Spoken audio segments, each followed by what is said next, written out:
இப்போ நம்ம பார்க்க போகிறது கோவக்காய் ஃப்ரை. அது சட்டி வச்சாச்சு. சட்டி காஞ்சோன்னே எண்ணெய் ஊற்றிக்கணும்.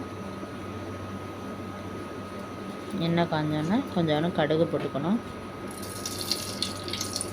கடுகு நல்லா வெடிச்சதும் கொஞ்சோண்டு கருவேப்பிலை போட்டுக்கணும். கடுகு நல்லா வெடிச்சிருச்சு, கருவேப்பிலை போட்டுக்கலாம். அடுத்து கோவக்காயை கழுவிட்டு கட் பண்ணி வச்சுருக்கேன், அதையும் சேர்த்துக்கலாம்.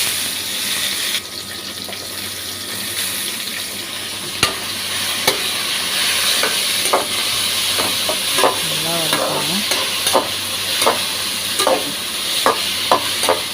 தண்ணிலாம் திறக்கக்கூடாது, எண்ணெயிலே தான் வதக்கணும், அப்போ தான் நல்லாயிருக்கும்.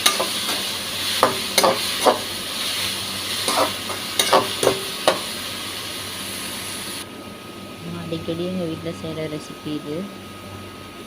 மிளகாத்தூள் சேர்த்துக்கலாம். என் பேஜை சப்ஸ்கிரைப் பண்ணி வச்சுக்கோங்க ஃப்ரெண்ட்ஸ். நான் சமைக்கிற வீடியோ எல்லாமே ஈஸி மெத்தடாக தான் இருக்கும், உங்களுக்கு யூஸ்ஃபுல்லாக இருக்கும். அடுத்தடுத்து வீடியோ போட்டோம் பாருங்கள் ஃப்ரெண்ட்ஸ். அடுத்து கொஞ்சம் மஞ்சத்தூளும் சேர்த்துக்கலாம்.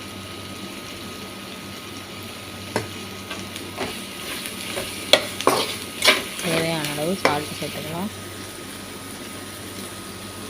நல்லா எண்ணெயில தான் வதக்கணும். கோவக்காய் ஃப்ரை ரெடி ஆகிடுச்சு ஃப்ரெண்ட்ஸ். நல்லா டீப் ஃப்ரை பண்ணிடணும். இது மாதிரி ஒரு டைம் ட்ரை பண்ணுங்கள் ஃப்ரெண்ட்ஸ். இந்த வீடியோ பிடிச்சிருந்தால் லைக் பண்ணுங்கள், ஷேர் பண்ணுங்கள், கமெண்ட் பண்ணுங்கள் ஃப்ரெண்ட்ஸ். தேங்க்ஸ் ஃபார் வாட்சிங்.